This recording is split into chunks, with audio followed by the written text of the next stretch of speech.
Namaskritya naram chaiva narottamam devim saraswatim vyasam tato. Perintahkanlah jiwaku ini. Arahkanlah jalan hidupku ke arah benar, Madawa. Narayanam namaskritya naram chaiva narottamam devim saraswatim vyasam tato jayam udiraye. Setelah mengetahui semua itu, akankah aku dapat mengatasi kelemahanku?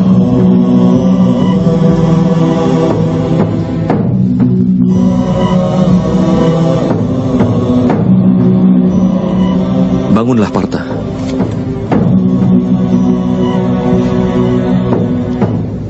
Sekarang dengarlah. Memahami rahasia kehidupan berarti juga memahami bentuk nyata dari penciptaan itu sendiri.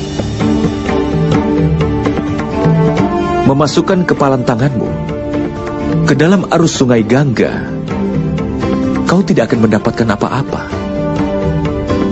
Tetapi jika kau membuka telapak tanganmu di arus sungai Gangga, maka air suci Gangga akan dapat dinaikkan hingga ke kepala.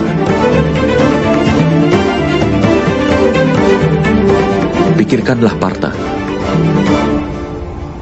Apakah kepalan tangan keangkuhan? Atau sebuah tangan yang terbuka dari pengorbanan? Dapatkah kau memahami pengetahuan ini?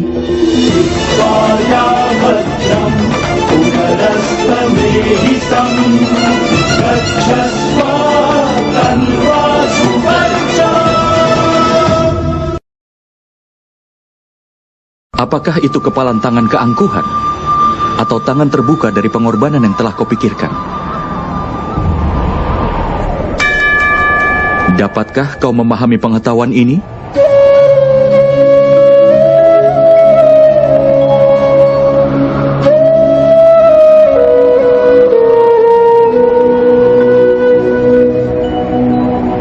Apakah dunia ini sebenarnya, Partha?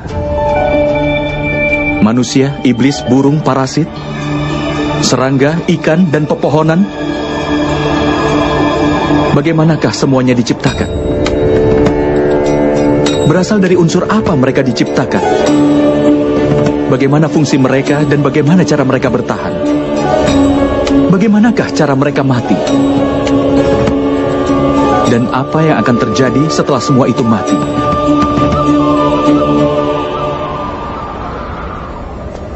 Renungkan akan rahasia ini.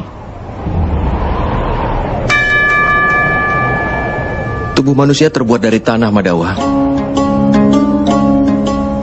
Air mengalir di dalamnya sebagai darah dan kebaikan. Api memberikan kehangatan pada tubuh, termasuk rongga kosong lainnya yang ada dalam tubuh. Karenanya, tanah, udara, air, api, dan juga ruang. Tubuh terbuat dari kelima elemen dasar yang disebut Pancamahabhuta.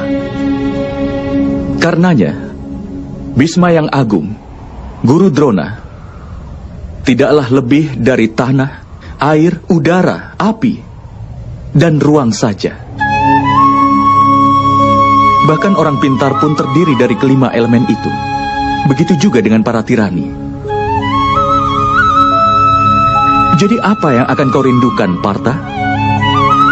Apakah tanah? Tapi Madawa, tubuh ini memang terbuat dari tanah yang juga melambangkan ciri manusia itu sendiri. Semua ikatan mengakar dalam tubuh yang terbuat dari tanah. Tidak, Partha. Jika ini memang benar, lalu mengapa tubuh seseorang akan hancur setelah mati? Kenyataannya, tidak ada satupun yang berasal dari tubuhnya ataupun hubungan yang mengakar di dalam tubuhnya. Sifat dan tingkah laku dan juga amal dari seseoranglah yang menjadi cirinya. Lalu bagaimanakah sifat, tingkah laku dan amal diciptakan? Pahamilah itu, Partha. Kehidupan manusia hanyalah perwujudan keserasian antara sesuatu yang tampak dan tidak tampak.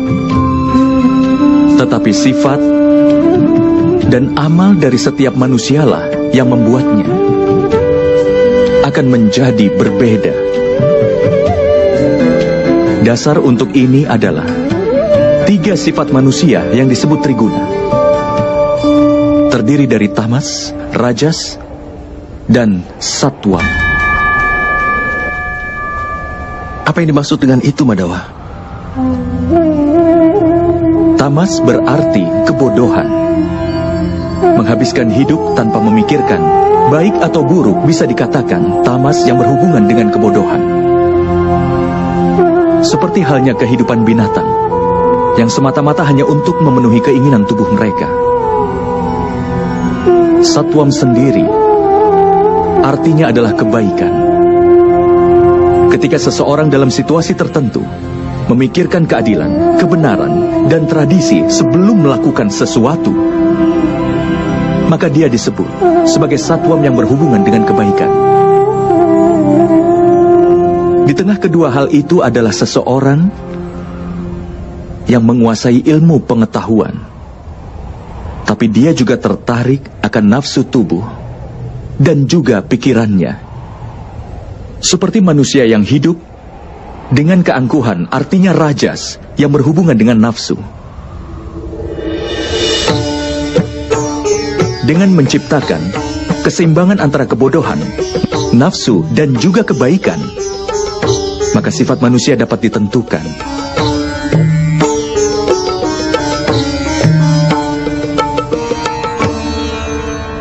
Lihatlah ke depan, Partha. Sifat apakah yang dapat kau lihat dalam diri mereka semua?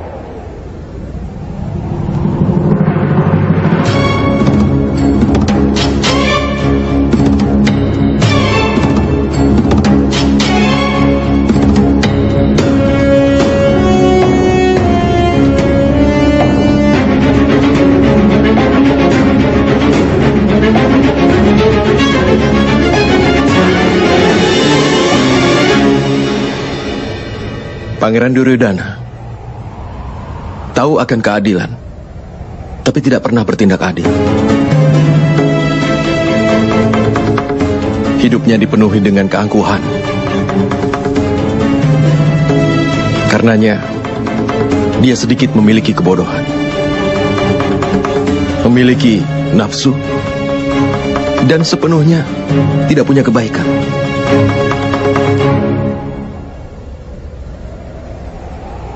Dan di sana ada Pangeran Dursasana.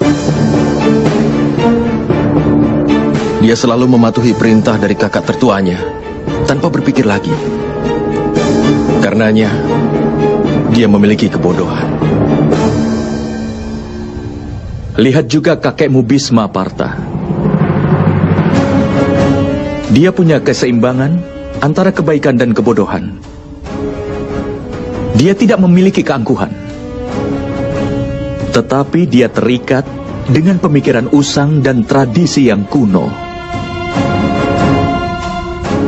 Bahkan ketika keinginannya muncul, dia tidak bisa melanggar sumpahnya.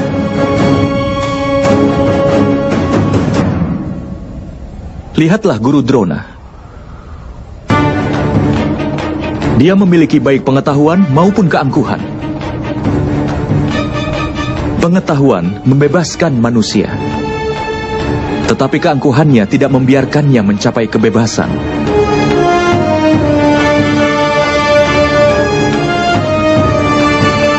Tapi Madawa, jika sifat manusia adalah kesatuan dari 3 sifat manusia, apakah perbuatan manusia sudah ditakdirkan sebelumnya?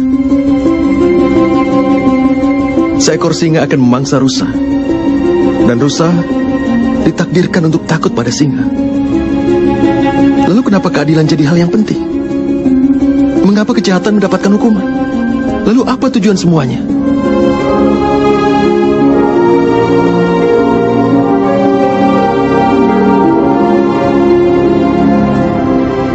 Sebuah pertanyaan yang bagus, Partha. Tapi pertama-tama pahamilah apa yang dimaksud dengan manusia itu. Manusia tidak hanya gabungan dari 5 elemen dasar itu. Tidak hanya kelima wujud itu. Panca indera penggerak, dan 3 sifat manusia. Tidaklah hanya gabungan dari ke-23 wujud itu. Agar manusia dapat menjalankan fungsinya, dia memerlukan energi. Dan energi itulah yang disebut dengan kehendak. Jadi Madawa, apa manusia terdiri dari kehendak? Tidak, Partha. Bersamaan dengan kehendak manusia dan gabungan dari ke-23 unsur itu adalah ciptaan. Dan yang berada dalam peringkat disebut manusia ini terbuat dari 23 unsur, yang artinya percikan terkecil dari dewa, yang dinamakan sebagai jiwa. Ketika ciptaan dan manusia menjadi satu, yang berarti ketika percikan terkecil dari dewa berada dalam tubuh seseorang sebagai jiwa, saat itulah manusia akan hidup. Apa yang dimaksud dengan jiwa, Madawa? Dan apa yang dimaksud dengan memahaminya? Seperti halnya ketika manusia menggunakan kereta. Seperti itulah jiwa menggunakan perangkat yang disebut dengan tubuh. Melalui media tubuh, dia mengalami suka dan duka dari tubuh itu. Tetapi jiwa bukanlah tubuh, Partha. Tubuh masih bisa dihancurkan. Tetapi jiwa tidak akan bisa dihancurkan. Nainam cindati sastrani, nainam dahati pavaka, nacainam kelidayanti apo, nasosayati maruta. Artinya jiwa tidak bisa ditembus senjata apapun, ataupun dibakar dengan api, ataupun dilemahkan oleh air, ataupun dikeringkan dengan angin.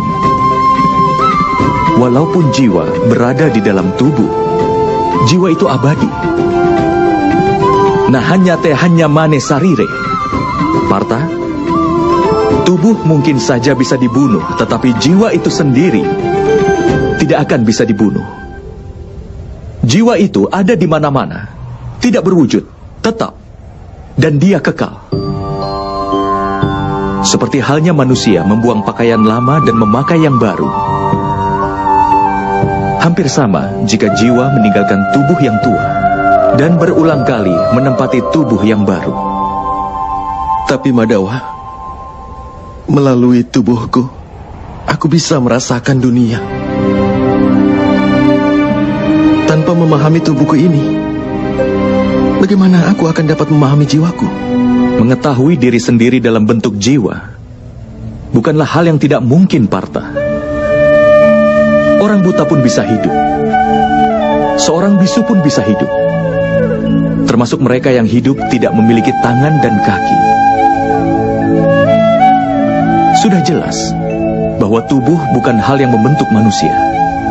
Ada seseorang yang kehilangan energinya, atau mereka yang hidup kehilangan ingatannya.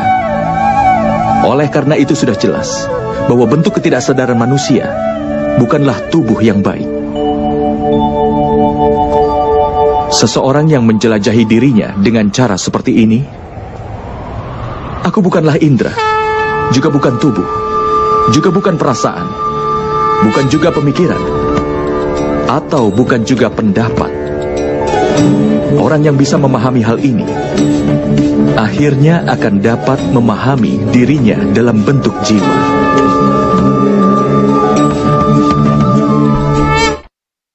Apakah tujuan dari jiwa itu sendiri, Madawa? Ketika ciptaan tersebut terpisah, dan ketika manusia dan alam diciptakan, maka manusia yang adalah bagian dari dewa menjadi jiwa dan berdiam dalam setiap wujud penciptaan. Jiwa itu sendiri dikelilingi oleh nafsu dan kegelapan, Partha. Terbangun dari lelapnya nafsu belaka dan memahami dirinya sebagai bagian dari dewa adalah sebuah tugas, tujuan, dan tekad jiwa itu sendiri. Tapi Madawa, jika setiap jiwa adalah bagian dari dewa, apa perkembangan dan kemunduran dikendalikan sendiri oleh dewa? Seperti permata tergeletak di tanah, tidaklah hilang kilauannya. Demikian pula, jiwa yang dikelilingi oleh wujud penciptaan yang mengetahui bahwa ini merupakan bagian kecil dari dewa. Seringkali jiwa menganggap bahwa tubuh mereka adalah segalanya. Mereka berbeda dengan jiwa itu sendiri yang tidak mereka ketahui. Melalui sebuah penderitaan, bau, rasa yang dirasakan oleh tubuh, maka akan dianggap sebagai sebuah pengalaman. Dan mereka tidak pernah berusaha keras untuk berubah.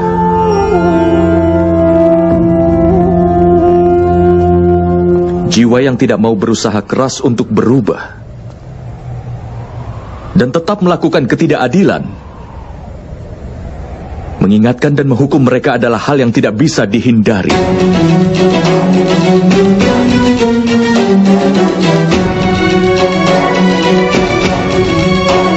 Kau lebih baik memahami hal ini juga, Partha, bahwa kau bukanlah tubuh, tetapi sebuah jiwa.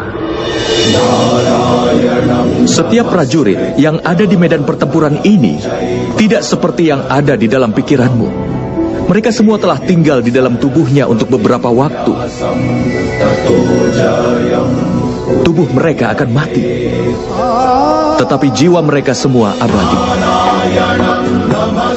Mereka akan menempati tubuh baru lagi sampai mereka tidak menyadari dirinya sebagai jiwa yang murni, sampai mereka menyerahkan ketidakadilan dan mencamkan keadilan ke dalam dirinya.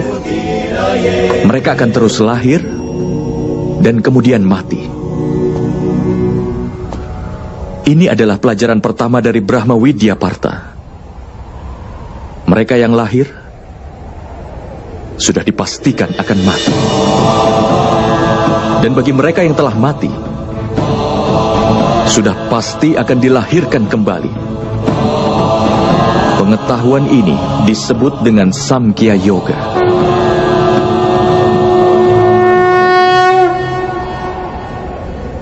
Apa keadilan dan ketidakadilan itu, Madawa? Jalan yang dipijak oleh manusia, di mana dia akan melihat dirinya sebagai jiwa dan mengetahui dirinya adalah bagian kecil dari dewa. Maka jalan itu dinamakan keadilan.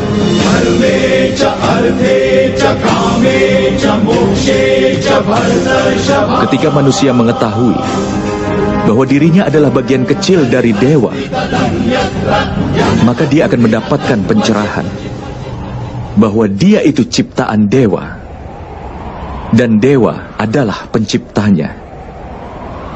Tidak ada perbedaan di antara ciptaan dan dewa.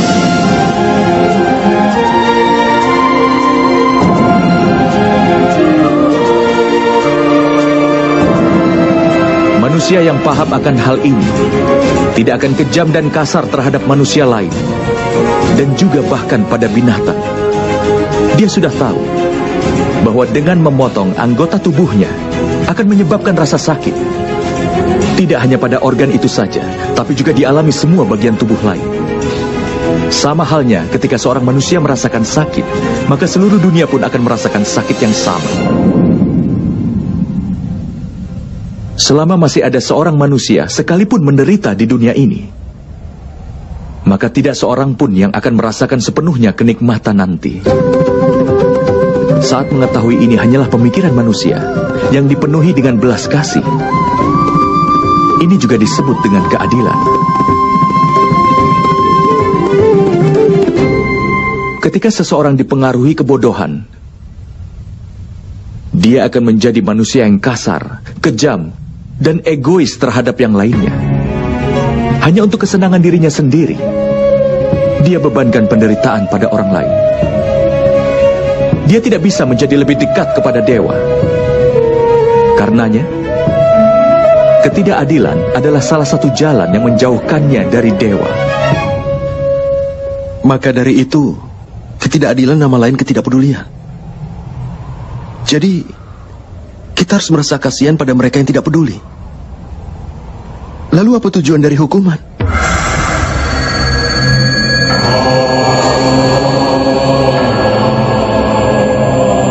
Ketika seseorang enggan mengetahui nilai dari pengetahuan, atau bahkan enggan untuk melirik pengetahuan itu, maka hukumannya adalah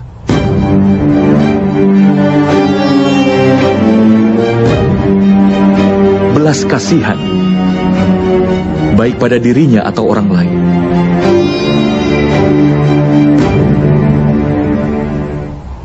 Tahap-tahap penciptaan akan selalu menurut kehendak dewa. Itu tidak akan terelakkan.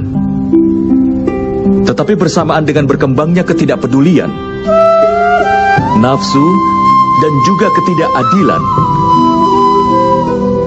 maka keadilan di dunia ini akan berada pada jurang kehancuran. Hingga di dunia ini tidak ada keadilan lagi. Sementara belas kasih dan kebenaran juga telah dihancurkan. Dalam rangka menyambut generasi selanjutnya agar memperoleh keadilan, menghabisi kejahatan saat ini dan mengembalikan keadilan adalah hal yang tidak mungkin terelakkan.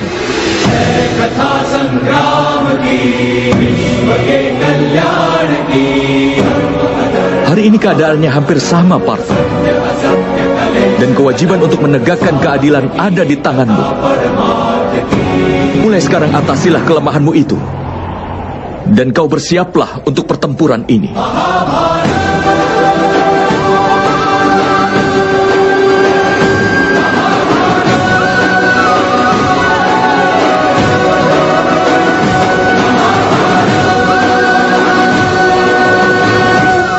Tapi pembunuhan akan dilakukan dengan tanganku.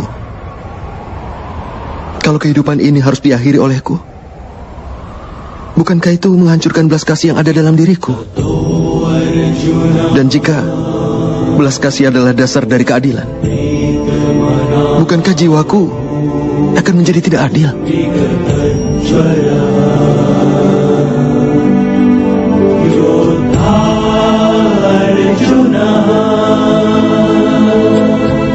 Batas dari keadilan sudah pasti akan dibuat.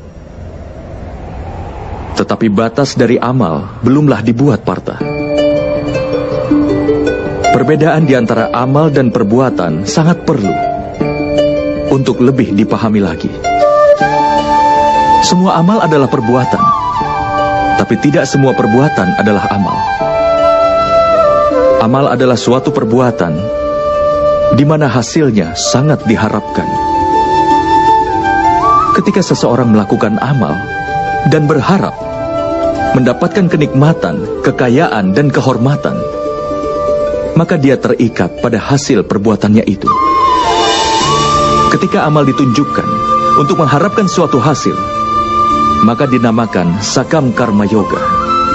Dan ketika amal dilakukan tanpa mengharap hasil apapun untuknya, maka itu dinamakan niskam karma yoga. Inilah alasannya mengapa dia harus terlahir berulang-ulang. Kenyataannya manusia tidaklah terikat oleh sebuah amal, tapi rantai pengharapan yang terhubung dengan amalnya lah yang mengikatnya.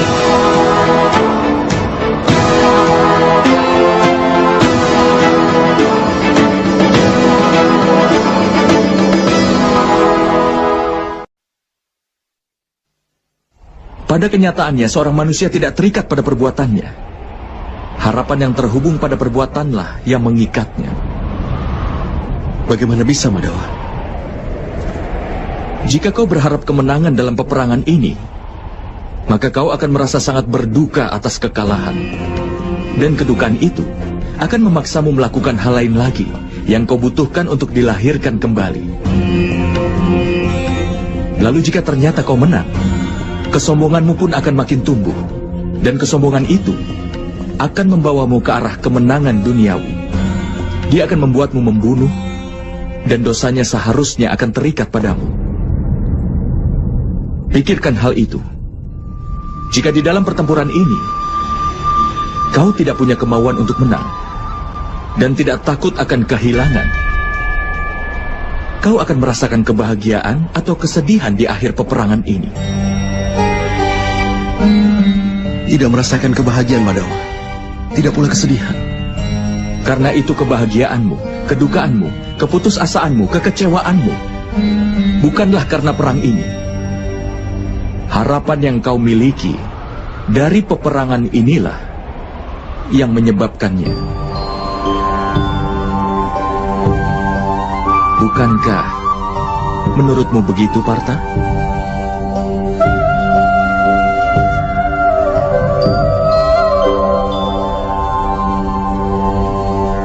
Karena itu, memegang sukacita dan duka cita secara seimbang, tanpa memikirkan akan mendapatkan kehilangan, kemenangan atau kekalahan.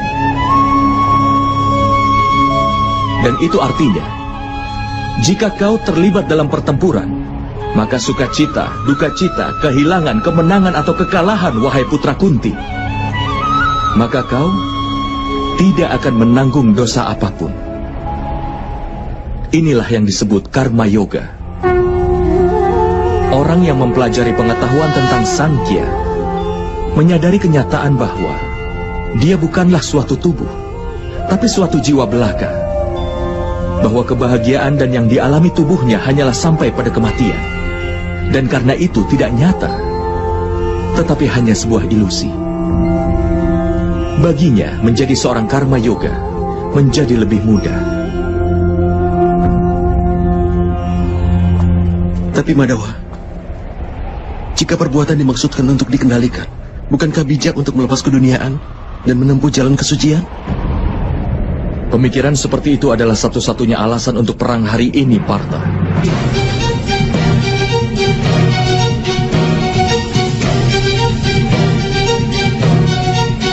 Renungkanlah, ketika mereka yang menguasai Triguna dan yang mengetahui keadilan sudah berhenti bertindak, maka mereka yang penuh dengan ketidakadilan akan memerintah dunia ini.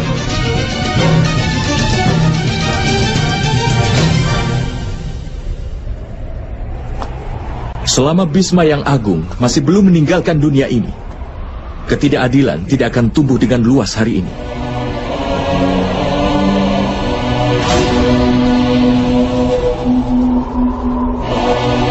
Dan jika ayahmu tidak pergi dalam pengasingan sebelumnya, kakakmu Yudhistira akan memerintah dalam kedamaian saat ini.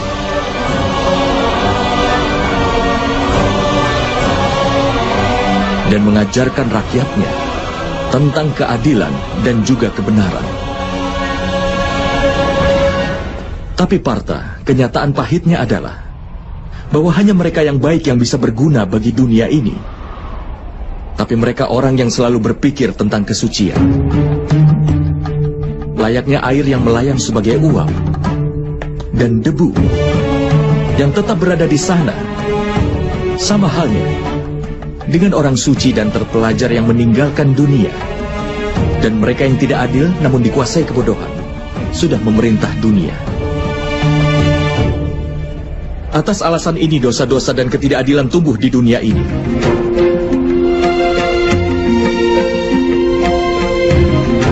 Tetapi karma yoga melindungi dunia ini dari sebuah keadaan yang aneh ini. Seorang karma yoga akan berhenti berharap pada hasil, tetapi bukan pada perbuatan itu sendiri. Dia berada di dunia ini layaknya seorang suci. Dia melakukan semua tindakan, tapi tidak kehilangan diri di dalamnya. Seorang karma yoga tidak berharap apapun dari anak-anaknya dan yang disayanginya, bahkan dari rakyatnya sekalipun. Dia sendiri memperoleh keuntungan dari kesuciannya, tetapi dia bermanfaat bagi dunia layaknya seorang kepala keluarga. Seorang manusia berusaha keras untuk kesejahteraan keturunannya. Bagaimana bisa dia tidak berharap sukacita dari keturunannya? Apapun yang dilakukan oleh manusia untuk anak-anaknya, itu sebuah transaksi atau cinta, Partha. Cinta, Madawa. Lalu mengapa mengharapkan suatu hasil atas perbuatannya, Partha? Keuntungan di masa depan yang diukur dalam suatu transaksi dan bukan dalam cinta. Manusia yang membentuk watak anak-anaknya dengan baik dan melimpahkan kesucian cinta dan keadilan, anak-anaknya tentu akan memberikannya cinta dan perlindungan. Perbuatan dan kelakuan orang yang disayang mencerminkan perbuatannya sendiri. Dan ketika seseorang tidak lagi berhak atas perbuatan mereka sendiri. Lalu apa gunanya lagi untuk memiliki harapan besar dan kemudian juga berharap besar kepada mereka? Jika kau pikirkan ini dalam-dalam, Partha, kau akan segera menyadari bahwa tidak ada perbuatan di dalam kehidupan yang menghubungkan harapan dan pengharapan yang tidak terelakkan. Ketika makhluk adalah dewa dan manusia adalah bagian dari dewa, maka semua tindakan disebabkan oleh dewa itu sendiri. Seorang manusia tidak akan melakukan apapun dengan sendirinya. Inilah prinsip dasar dari karma yoga, Partha.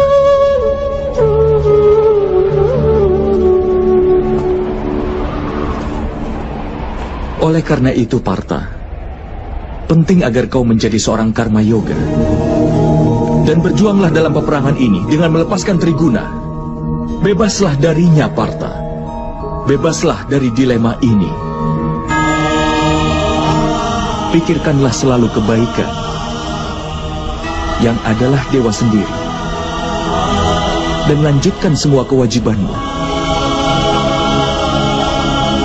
Hasrat yang kau miliki untuk mencapai sesuatu dan pikiran untuk mempertahankan sesuatu yang telah kau capai sebelumnya atau yang telah kau bangun dalam semua harapanmu, itu harus dihentikan, Partha, dan bebaskan jiwamu sekarang juga.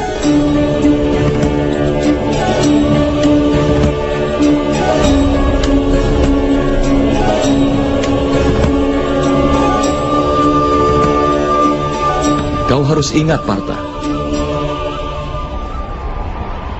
hakmu adalah hanya sebatas untuk melakukan perbuatan, dan hasilnya tidak bisa kau tentukan. Hasilnya terserah kepada para dewa. Oleh karena itu, tidaklah benar, Partha, jika kau lari dari perbuatan, dan tidak pula benar untuk mengharapkan hasil dari semua perbuatanmu saat ini.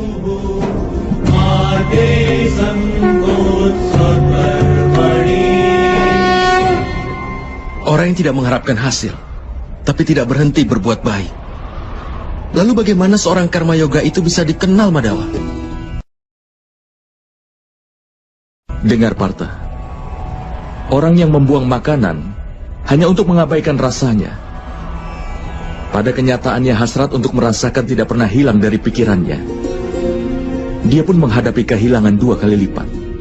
Pertama-tama dia menjadi lemah, dikarenakan usahanya untuk mencapai dewa yang tidak terelakkan, tidak bisa dia lakukan. Dan kedua, pikirannya selalu dipenuhi dengan hasrat untuk merasakan apapun. Oleh karena itu, daripada mengabaikan makanan seseorang, lebih baik berhenti berhasrat untuk merasakannya sendiri. Seorang karma yoga mengeluarkan semua hasrat dalam pikirannya. Dia menerima kehidupan sebagai kewajiban dan menjalankan tugasnya. Tapi dia tidak pernah selaras dengan tindakannya.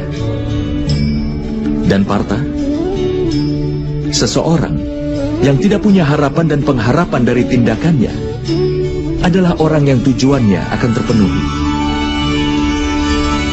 Orang yang pikirannya tidak goyah walaupun setelah mengalami kegagalan. Orang yang tidak berpikir bahwa dia yang paling hebat bahkan setelah kesuksesannya. Orang seperti itulah yang disebut sebagai karma yoga. Dan orang seperti itu akan berhasil dalam kehidupannya hingga berulang kali.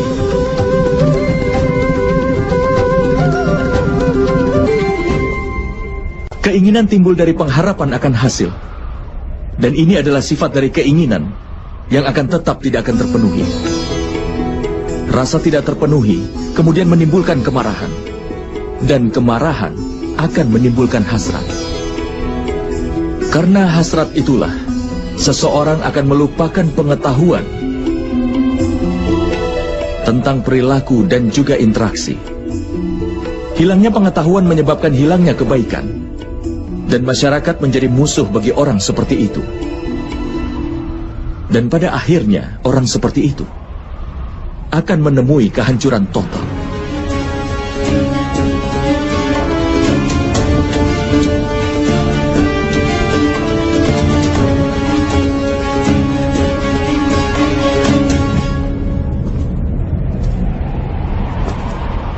Seperti misalnya saudara Duryudana.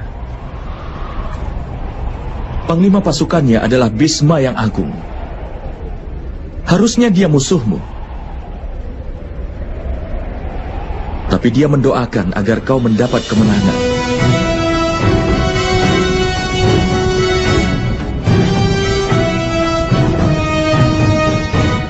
Partha, bertanggung jawab adalah langkah kedua menuju pengetahuan kedewaan. Kuatkan keyakinanmu kepada Yang Maha Kuasa. Kenalilah dirimu sendiri. Bebaskan dirimu sendiri dari ikatan belenggu. Korbankan hasrat akan hasilnya dan lakukan saja kewajibannya.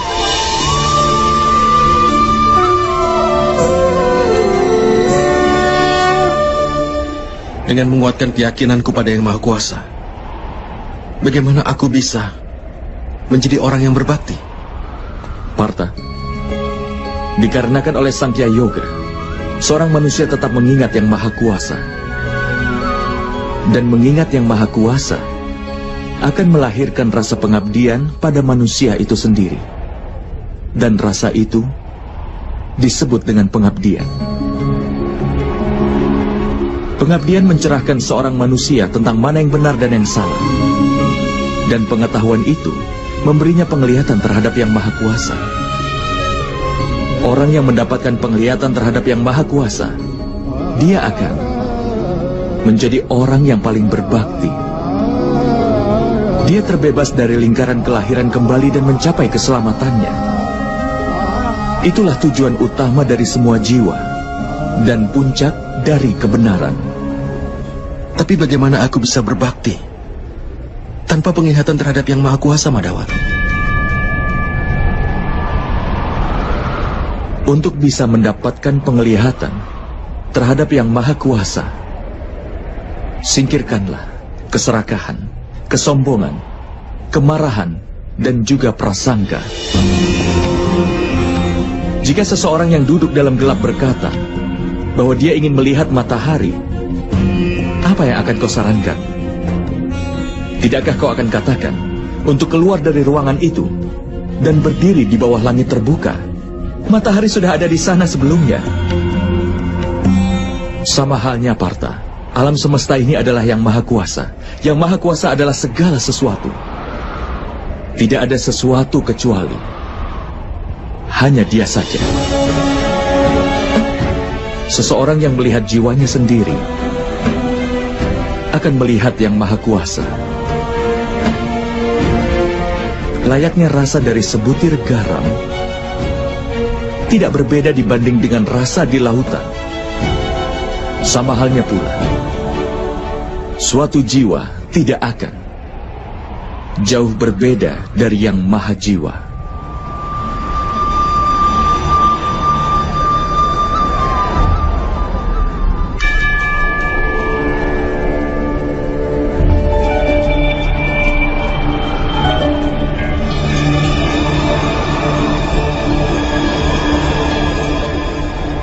Artinya, Madhawa, apakah kau Yang Maha Kuasa?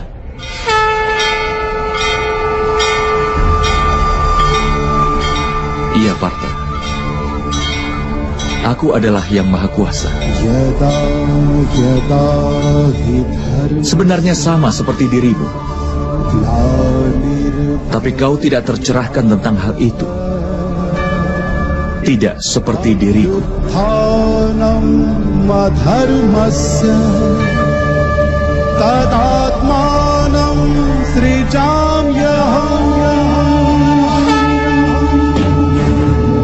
Lalu, Madhawa, mengapa pengabdian kepadamu tidak dianggap sebagai pengabdian kepada dewa?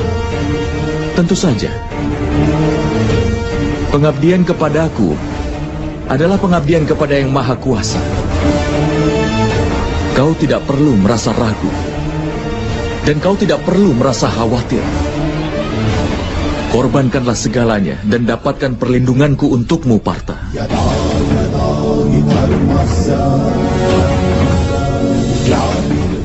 Akulah alam semesta. Aku hadir di setiap aspek alam semesta. Akulah matahari. dan akulah bulan. Aku hadir dalam semua rasi bintang dan planet-planet. Aku lebih tua dari matahari, dan sama barunya dengan bunga yang sedang mekar. Akulah seluruh manusia. Akulah kuasa yang menciptakan nirwana dan neraka. Akulah Duryudana. Dan aku juga adalah Arjuna.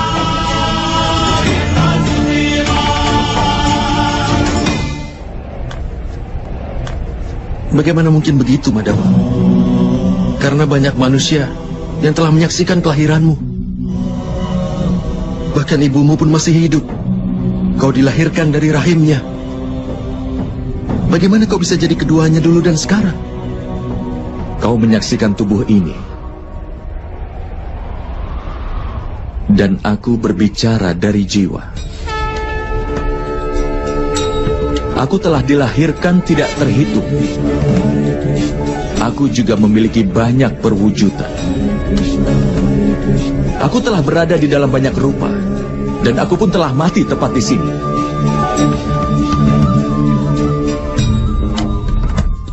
Dan aku juga akan lahir kembali berulang kali di masa depan.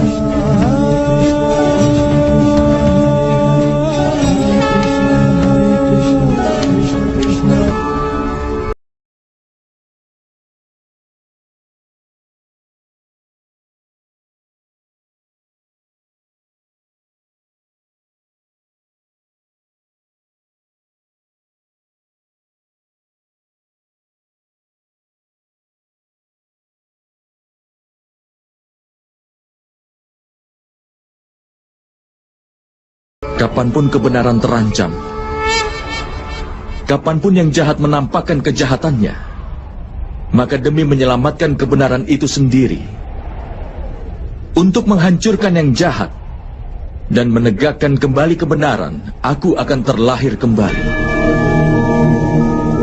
Ini telah terjadi di setiap zaman dan akan terus terjadi di masa depan.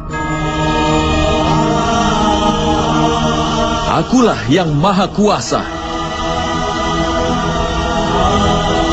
Akulah perwujudan Matsya dan juga perwujudan Wamana. Akulah Parasurama dan akulah Dewa Rahma.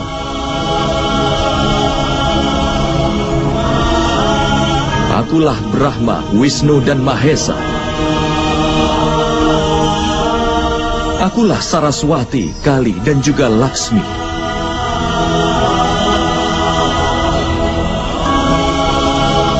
Aku bukanlah pria, bukan pula wanita, bukan pula seorang waria. Aku bukanlah tubuh, bukan pula anggotanya. Akulah pengetahuan, ciptaan, alasan, dan keabadian. Akulah segalanya. Dan aku pun bukan apa-apa.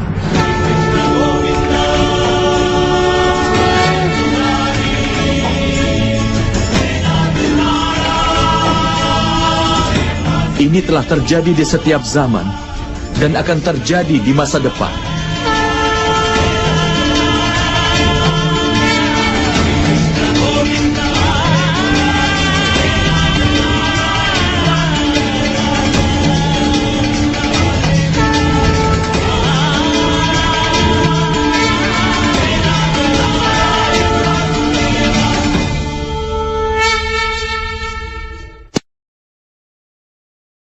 Aku bukan siapa-siapa, tapi aku adalah segalanya. Itu sudah terjadi dalam setiap masa, dan itu akan terus sampai selamanya.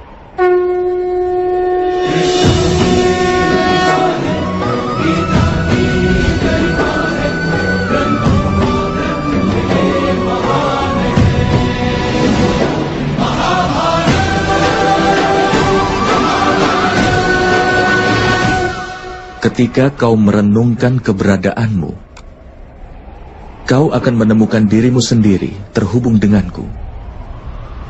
Dan kemudian, sepertiku juga, kau akan menemukan dirimu dalam bentuk yang maha kuasa. Tetapi untuk bisa mencapai posisi itu, sangat penting agar kau mendedikasikan dirimu sepenuhnya padaku. Apa yang kau maksud dedikasi, Madawa? Itu adalah keadaan di mana pikiran manusia menyerah pada semua keinginan hingga tidak membuat dedikasi untuk diri sendiri. Dan tidak juga mengambil sumpah orang dengan cara kerja yang diberikan kepadanya. Pada kenyataannya, kalau kau mulai mendedikasikan dirimu untuk seseorang, dan kau melakukannya sendiri, pikiranmu, akalmu, pengetahuanmu, keinginanmu, emosimu, dan segala sesuatu yang kau miliki kepada seseorang, maka komitmen tersebut disebut sebagai sebuah pengabdian.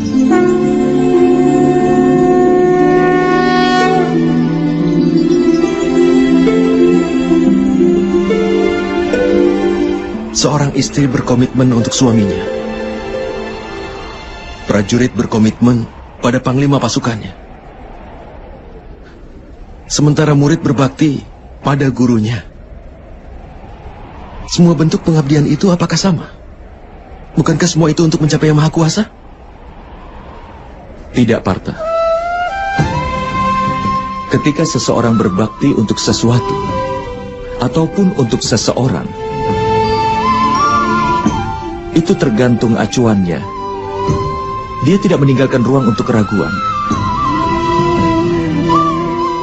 Atau pertanyaan pengabdian terhadap seseorang.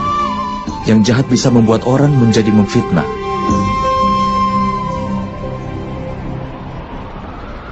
Raja Anggakarna, meskipun tahu apa yang benar, tapi dia berkata salah kepada Pancali di permainan dadu. Wanita yang menjalin hubungan dengan 5 pria tidak lebih baik dari seorang. Dan alasan untuk itu adalah pengabdian Raja Angga terhadap saudara Duryudana. Hukumannya adalah dengan mendapatkan perang ini. Apakah begitu menurutmu? Itu semua adalah karena kesetiaannya kepada orang yang jahat. Karena itulah perlu untuk mendedikasikan diri pada apa yang benar, yang membuat manusia menjadi benar. Hanya penjahat yang dibelenggu dengan rantai yang terbuat dari besi. Lampu candi diikat oleh rantai yang terbuat dari kuningan. Kemudian juga ada rantai emas yang melingkar di leher kita sebagai sebuah hiasan. Kesetiaan terhadap suami, terhadap guru dan teman, itu hanya beberapa bentuk kesetiaan, Partha. Tapi yang disebut kesetiaan sejati adalah kesetiaanmu terhadap yang kuasa.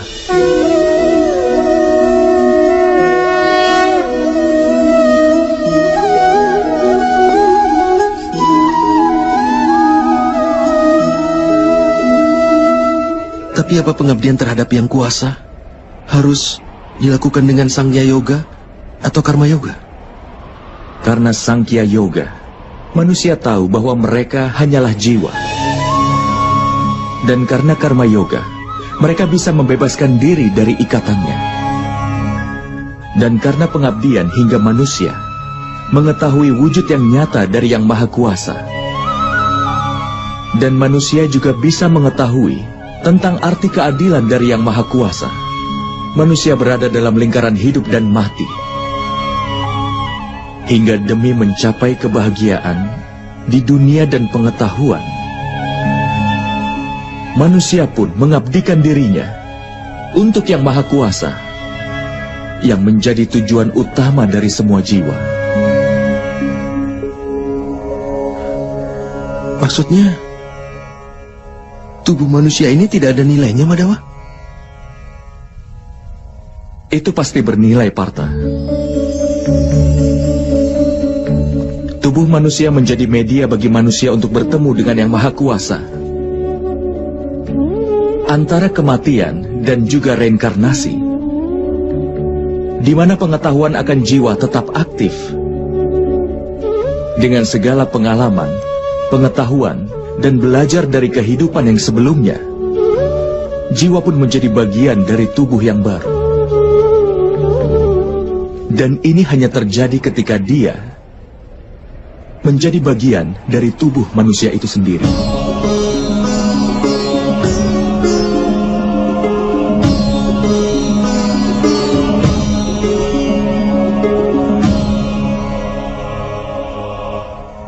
Tapi Madawa, dengan membunuh orang-orang yang hadir di sini, apakah kita tidak menghancurkan kesempatan untuk menyelamatkan mereka?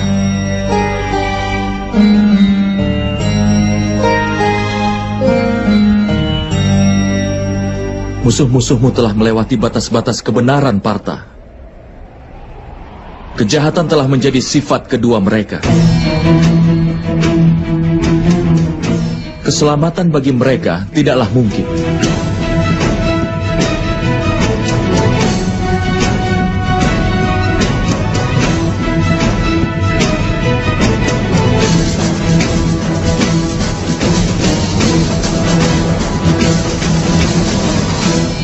Orang pendosa dapat diberikan kesempatan untuk memperbaiki diri hanya sampai batas tertentu. Aku pernah menghukum Sisupala. Tapi itu memang perlu untuk menghukumnya. Jika kita membiarkan orang berdosa untuk terus melakukan dosa, maka dia akan semakin banyak menurunkan lebih banyak lagi kejahatan dan dosa-dosanya.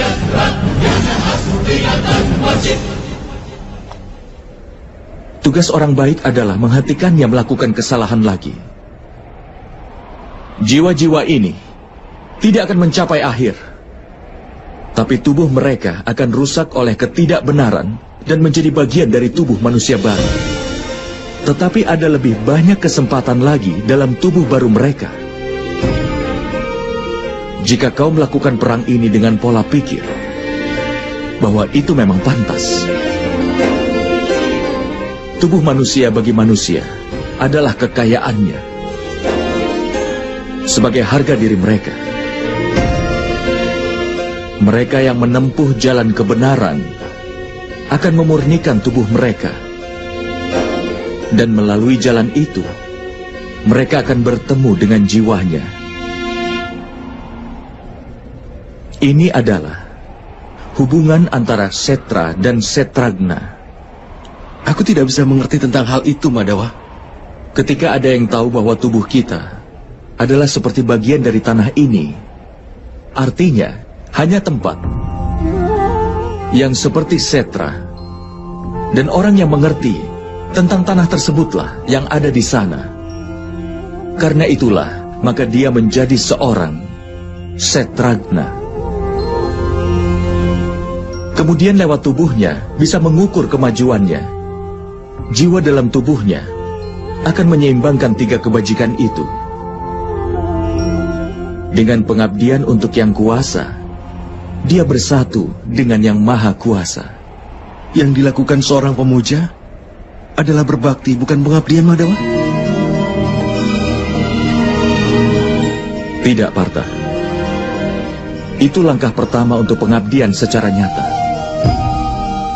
Dalam kenyataan, pengabdian bukanlah tugas, tetapi itu merupakan sebuah keputusan. Sangat penting bagi manusia untuk memurnikan jiwanya melalui doa, penebusan dosa, kemurtadan, ritual yoga, dan juga pembelajaran diri, namun tetap berbakti pada Yang Maha Kuasa. Karena setiap manusia harus mencurahkan semua perhatian dan mengarahkan setiap nafasnya untuk Yang Maha Kuasa.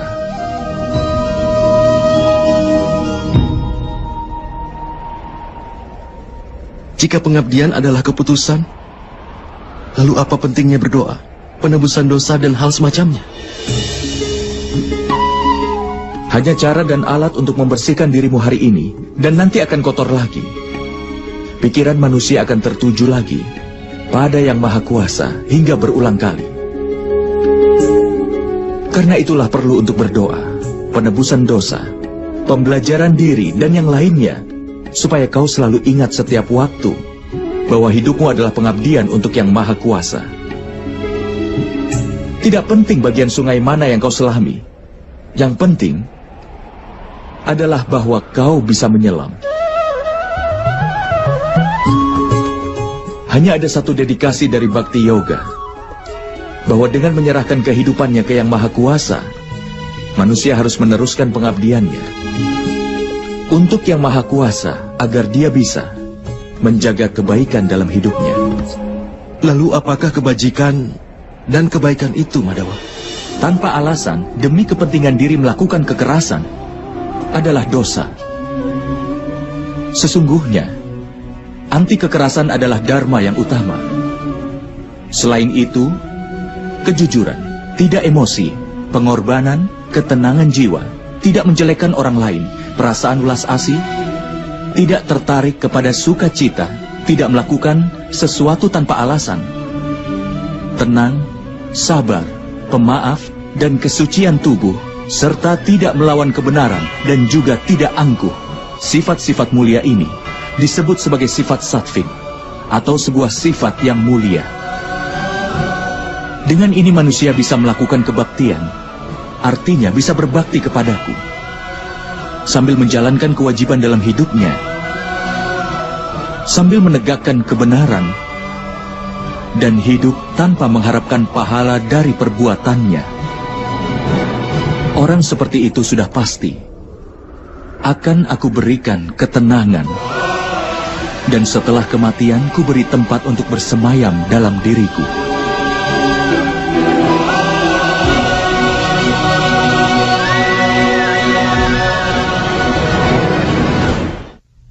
Seperti apakah wujudmu, Madawa? Melalui media Sangya Yoga, aku harus tahu bahwa aku punya jiwa. Aku abadi dan berada dalam tubuh yang fana ini hanya untuk sementara waktu.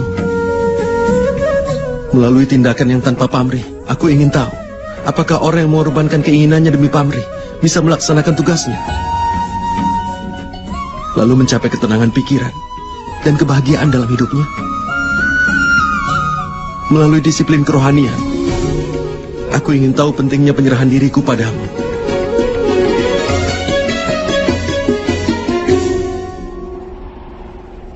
Tapi Madawa, kau pernah mengatakan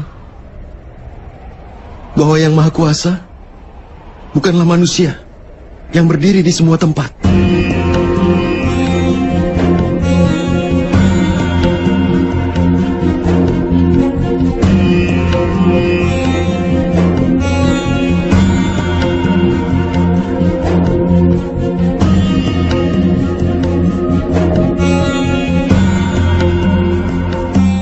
Tapi aku masih melihat manusia yang ada di sini hanya manusia, Madawa.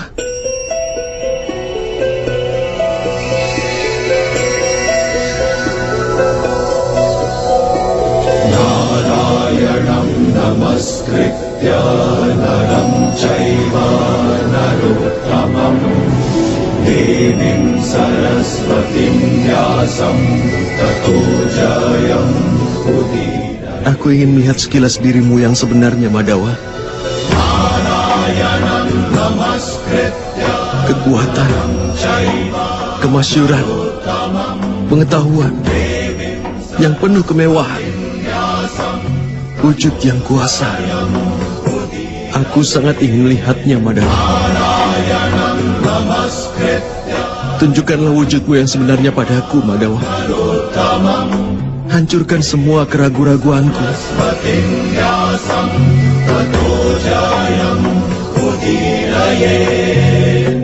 Tunjukkanlah dirimu, Madawa.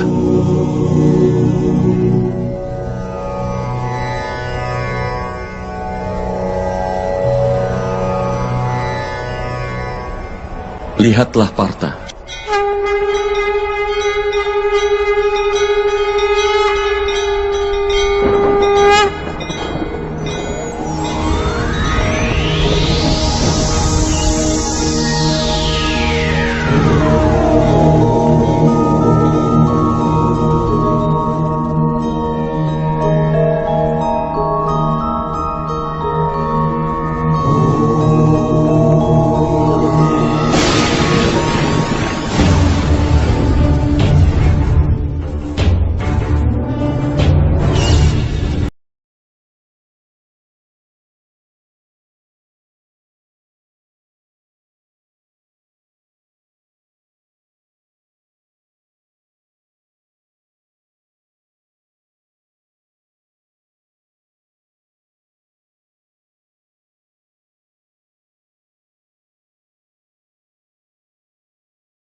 Dari pengetahuan akan yang kuasa sampai perbuatan tanpa pamrih, dari perbuatan tanpa pamrih sampai pada kerohanian.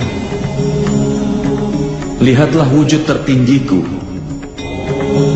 sebagai pengetahuan yang sebenarnya, Arjuna.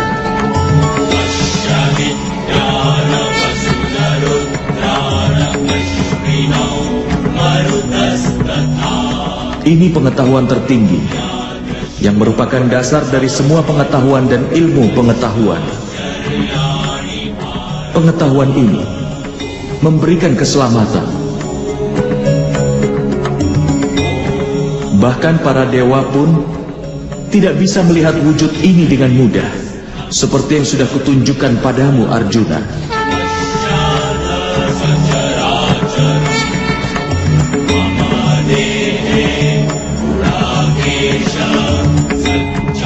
Aku tinggal di masing-masing dan di setiap partikel bumi ini. Di bumi, matahari, bulan, galaksi, dan segala rasi tinggal di dalamku.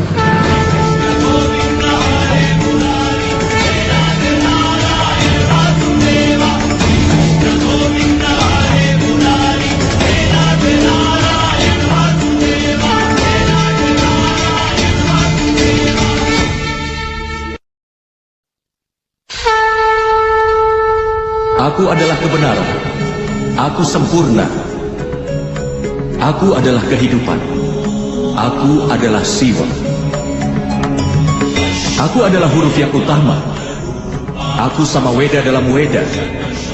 Di antara dewa akulah Indra. Di antara binatang buas, aku adalah Dewa Kubera. Di antara para Rudra aku Sangka. Di antara para Basu aku Dewa Agni. Di antara puncak gunung akulah Sumeru. Di antara para resi agung, akulah Pringu. Di antara kata-kata, akulah Om. Di antara lagu, akulah Gayatri. Akulah pohon aswata, akulah kepintaran dalam ingatan. Aku kecerdasan, keteguhan, dan kesabaran. Dan aku adalah kemuliaan. Di antara para Gandarwa, akulah Citrarata. Di antara resi suci akulah Narada. Di antara yang disempurnakan akulah Kapila. Akulah Ucai Suara.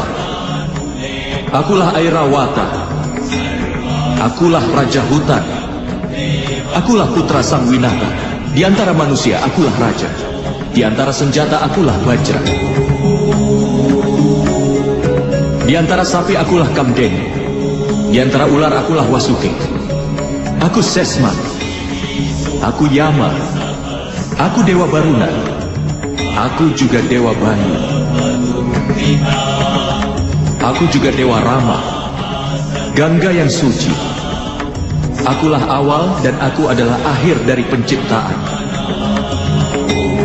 Aku adalah Brahma Widya. Akulah Mahakala. Dan Brahma. Kemenangan, gizi, dan keputusan. Aku adalah hukuman, kekuatan, strategi, kesunyian, dan aku juga pengetahuan akan filsafat. Akulah Basudewa, Arjuna, begawan biasa. Tidak ada yang bukan aku sama sekali. Tidak ada tempat di mana aku tidak hadir. Akulah waktu. Akulah kehidupan. Dan aku juga kematian, Arjuna. Aku di sini sebagai kematian untuk semua orang yang ada di sini.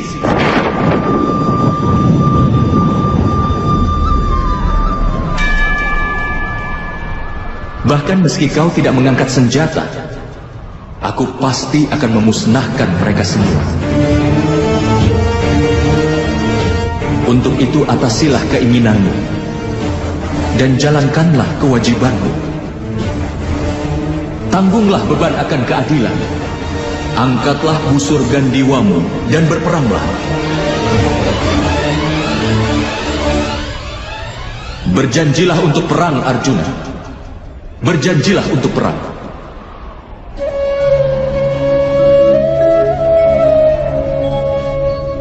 Oh Madawa, oh Madhusudan,